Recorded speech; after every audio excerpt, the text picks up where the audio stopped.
We are following breaking news out of Florida. A new report is now out revealing what may have caused the deadly condo building collapse in Surfside, Florida, back in 2021. The report from the National Institute of Standards and Technology found that the failures that led to the collapse likely started in the building's pool deck rather than in the tower itself.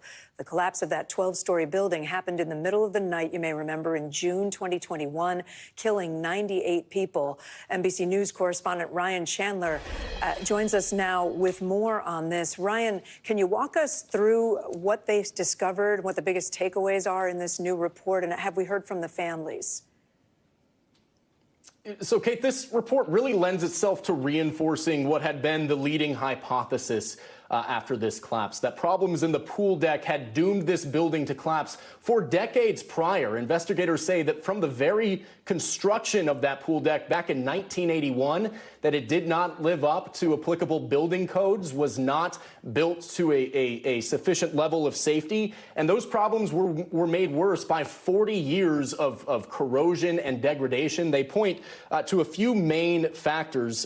Corrosion in the steel that reinforced that pool deck, made worse, of course, by the seawater being so close to the ocean, shrinking of the concrete and improperly built construction joints in the pool deck slab.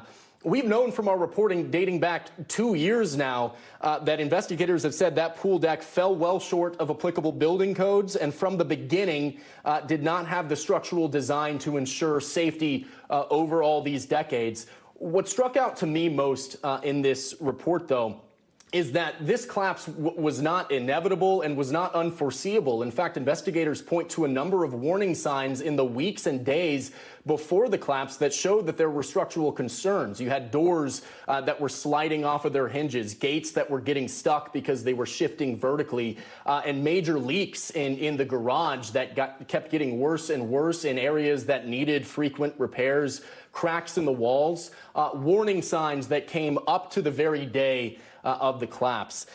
So Kate, we have not yet heard from the families. Of course, we're eager to hear whether this report rings true to them, whether it brings any closure, as so many people have questions how a seemingly random collapse can happen on this popular beach. But we do know the lead investigator, Judith Mitrani-Reiser, says that this tragic event has revealed flaws in our systems and quality is at the heart of it. So all of this work is to make sure that a tragedy like this never happens again, and we bring some answers for these families. Kate. Yeah, indeed. Ryan Chandler, thank you.